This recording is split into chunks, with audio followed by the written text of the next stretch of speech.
Grade pre nine, how are you students? Student, last time हमने discuss किया था test data और importance of test data. आज का जो हमारा टॉपिक है वो है types of test data. Test data में आपको पता है कि जब भी हम कोई चीज़ करते हैं या कोई भी चीज़ अपने घर में अपनी रेगुलर लाइफ में भी बनाते हैं ना, तो उसकी टेस्टिंग लाजमी होती है कि जो वर्किंग हमने की है वो प्रॉपर हुई है कि नहीं हुई। ठीक है, उसका सोल्यूशन चेक करने के लिए, उसकी क्वालिटी को इम्प्रूव करने के लिए टेस्टिंग इज मस्ट। अब टाइप्स ऑफ जो टेस्टिंग होती है ना, उसके अंदर सबसे पहली होती है वैलिड टेस्ट डेटा। कि आप चेक करें कि जो डेटा आप एंटर कर रहे हैं ना एक एल्गोरिथम के अंदर, वो वैलिड है। जैसे अगर आपने कहीं भी एग्जांपल दिया है कि 1 to 100 का डेटा इनपुट के ऊपर वो आउटपुट जनरेट करे, तो आप ये चेक करेंगे वैल्यूज देके कि वो 1 to 100 के डेटा के ऊपर ही आंसरिंग कर रहा है, किसी और पे तो नहीं कर रहा। इनवैलिड टेस्ट डेटा वो होता है जब आप इनवैलिड डेटा दे के देखते हैं। ठीक है, जैसे आप कहते हैं अगर 1 से 100 की वैल्यूज दी हैं, आपने 200 दे के देख लिया, -10 दे के देखिए, तो उसके अगेंस्ट वो आपको क्या मैसेजेस शो कर रहा है। इसके बाद जो थर्ड टाइप ऑफ होती है हमारी, वो होती है boundary test data values. Boundary ये है कि जब भी आप टेस्टिंग करते हैं डेटा की, तो आपको बाउंड्री वैल्यूज को जरूर चेक करना पड़ता है कि अगर आप 1 से 100 की करें तो 0, और उसके अलावा 100 उसके अगेंस्ट जो है अमाउंट्स है, उसके अगेंस्ट आपको क्या एक्शन दे रहा है या क्या आपको आउटपुट कोई एरर मैसेज दे रहा है, क्या क्या वैल्यूज दे रहा है। रॉन्ग डेटा फॉर्मेट देके भी देखते हैं।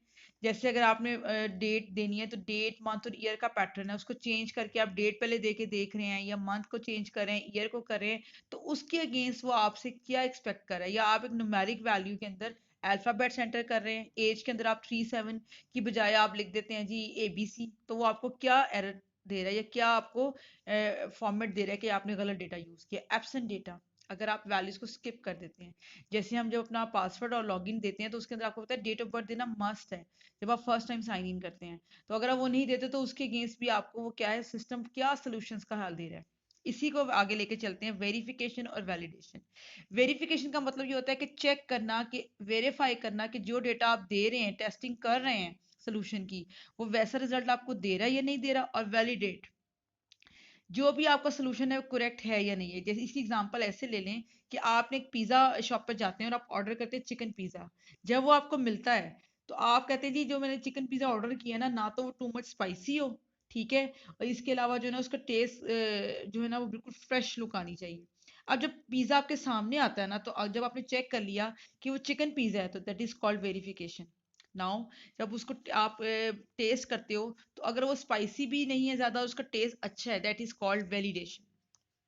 ठीक है, इसी तरह से एक दूसरी एग्जांपल में ये है कि टीचर को आपने कोई एल्गोरिथम सबमिट करवाया है, और वो उसके अंदर डिफरेंट वैल्यूज को चेक कर रही है, कि अगर तो वो जो डिस्प्ले कर रहे हैं वैल्यू जो वेरीफाई कर रही है, वो वेरिफिकेशन है। और उसके बाद अगर उसके अंदर वो जो आंसर उसको चाहिए थे उस फॉर्मेट में आ रहे हैं या नहीं है, that is the data is valid और नॉट।